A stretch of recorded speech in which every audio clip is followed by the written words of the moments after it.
Alright, this is an attempt to capture some of the things I did on the other class about reverse engineering.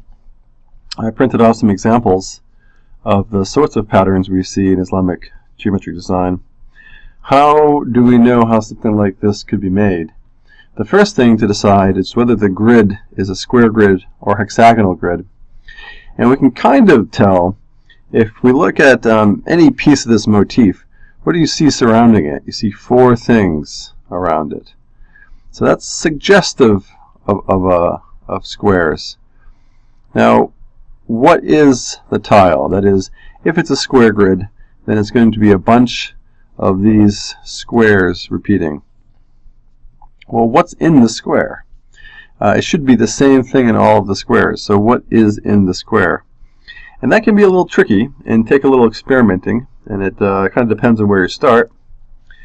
It's important to remember also that, so if we were to say pick this as being the center of a tile, then some amount of stuff here is going to be the result of these tiles.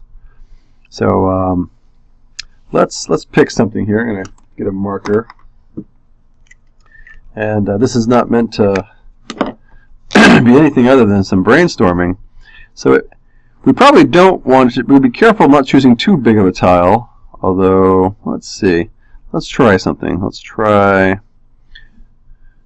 connecting up these lines here, kind of following some lines that are already there. Now what if, can that be a tile? The way to test that is I connected the centers of these darker squares.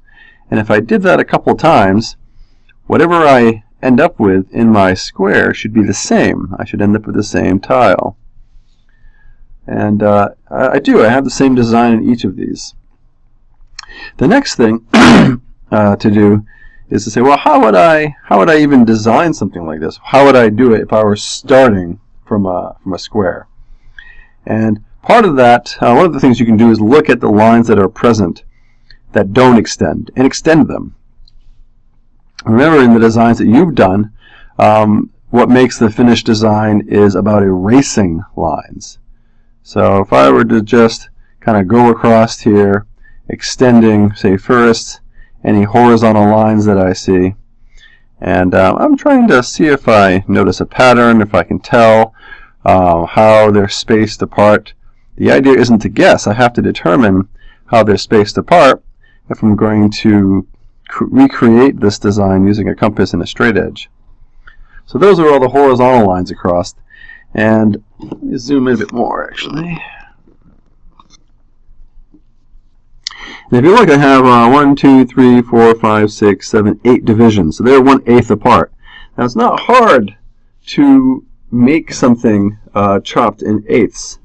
For example, if I took this line segment here, and you should kind of see where I'm going if you've been practicing. It's easy to chop this line segment in half. That's not hard to do. So using a perpendicular bisector, now the line is chopped in half. If I chop a half in half, then I'll have quarters. Right, so do that. And then I could locate, so this is a half, this is a quarter, and I could go one more step here if I needed to, and in this particular design I would need to, and I could subdivide that little bit, and I would end up with an eighth. So when you see something like, this would be 1/8. So halves and quarters and eighths, these are things that I know I can do. Now the vertical lines would be the same. So basically this design is partly composed of dividing it horizontally and vertically into 8 divisions. Now there are some diagonal lines too. So extend them and see where they go. Where do they go? Well, actually at one end of it connects with one of my horizontal lines, And if I had drawn all my vertical lines, it would also connect. So this diagonal here would connect 2 points on the edge of this square that I would have constructed by extending all of these lines. So again, this tip is extending all of these lines so that, and you won't have to guess where they're going to go because they're going to be connecting points that are already on the square. So once you've figured this out, then the idea is to go and construct a square yourself. So you take, it's just that same old process. You can try this idea out. You've got some hypothesis about how this thing's going to be constructed. You draw a line, and you just go about the process of constructing a square around this, this circle, and just continue along in that way. Blah blah blah. Run through all of this. And you should be able to have a finished tile. Now let's look at another one for the variety's sake. This was a square grid. Here is a hexagonal grid. How do you know it's a hexagon? There's a couple ways. One, you kind of see them. It's very hard for hexagons to show up on a square grid. Another thing is if you look at some piece of this design and you look around it, you see 1, 2, 3, 4, 5, 6 things around it, evenly spaced. Well, that's different than before when we had 4 things around the tile. Again, you might say, well, no, there's 8. Well, there are only 4 sides. There's only 4 that are actually adjacent. These are diagonal. So this one's not too bad, but again, we have to be careful not to choose the wrong hexagon. For example, this would be the wrong hexagonal tile. If you had a box of these tiles and you laid them all out, you would not get this design. So we need a smaller tile. And how could you tell? Well, you couldn't do this again, right? They're overlapping. So if you said, well, the way I'm going to choose my hexagons is to enclose these diamonds, well, the next one you can do would be over here. Well, how do you get this stuff in between? Do you have another shape? Well, we're not doing multiple shapes. We're just doing a single shaped tiling. So we need a smaller tile. And oftentimes when you have a couple things next to each other like this, look for any lines that may divide the two up, like that one right there. That might be a good cue. So I'm going to create hexagons by dividing those diamonds, sort of rhombus-shaped eyes, in half. And if I do that, I will get identical tiles. If I had a box full of tiles like this and I laid them all out, this is the pattern I would get.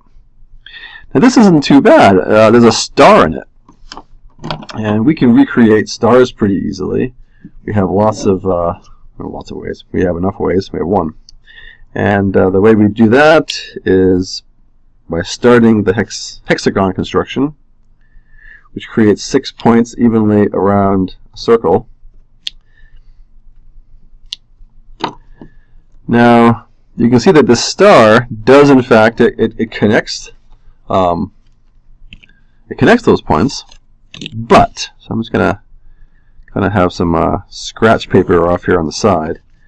You wouldn't be doing this with pen. I mean, initially, when you're trying to figure things out, you can do whatever you like, but of course your finished result would have to be neater and more clear. But initially, you're just trying to determine how the thing was made, and if you can replicate it using the constructions we've done in class. Alright, so I've got a star, Now, what else? Now, this star actually has a bit of a border to it. And so, how is that done? Well, I don't know. Well, let's extend lines and see if we can't figure it out. When in doubt, we'll just extend some lines and see if we can't find what this little extra bit is. It's important to recognize if you find yourself saying, I don't know what to do, yes, that's the point. Try something out. It's an incredibly valuable lesson in general. In a good chunk of your life, if you're pushing yourself, if you're really challenging yourself, you'll end up in situations which are, I don't know how to do this, or I don't know if I can do this. And it's about determining, how to accomplish these things. So let's see. This is inside of some circle. It's not entirely clear from the moment. Well, let's extend some more lines here.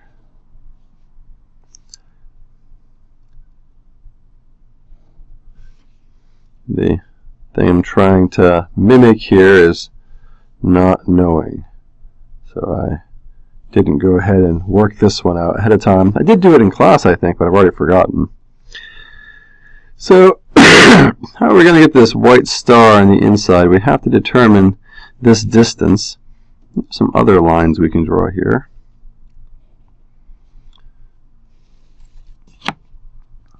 Let me zoom in a little bit. And these are roughly equal size. So let's see. So the same on either side. The question is how to subdivide the sides of the hexagon so we can make this work. So we've got a division here, a division here. And what do we have? Well, we could try something. We could say, well, maybe this is a half and these are quarters. That could be what we try to do. So how do we execute that? Let's go over here and let's try something. So I need a side of a hexagon to try this out. Now, actually, let's get a bunch of sides of hexagons. Now, do I know that it's a half and a quarter? Nope. How will I find out? I'm going to try. See what happens. I'm not going to worry a lot about whether it's absolutely correct quite yet. I'm just going to try and see what happens. Okay. So I need to bisect one of the sides. Now I can line that intersection up at the center, just right there. And so that gives me half. And then I need to subdivide that one more time to get a quarter. And I'm going to try and see what happens. And then I can also show you a little trick. We don't have to subdivide every side of this hexagon. Just doing one of them is enough. Alright, so there. Now I have this into quarters. I can use my compass to make another one over here. Now I can transfer this. I can use the compass to go around and transfer this 1/4 measurement wherever I'd like. Going back to our design, I see that, let's see, it looks like I have lines going across here. So, I guess for simplicity's sake, I'm just going to transfer. Actually, I can be a little faster. I don't need every side in quarters, because my supposition is that the middle of each side is actually a full half. So let's try this out and see what happens. I'm leaving these marks. These marks are important. These marks indicate how I subdivided my side. And I can even make a little note here and to explain to my teacher what these marks mean. But let's try this. So let's see. I would go. I'm going to make another star here. It's going to be inside of the first one.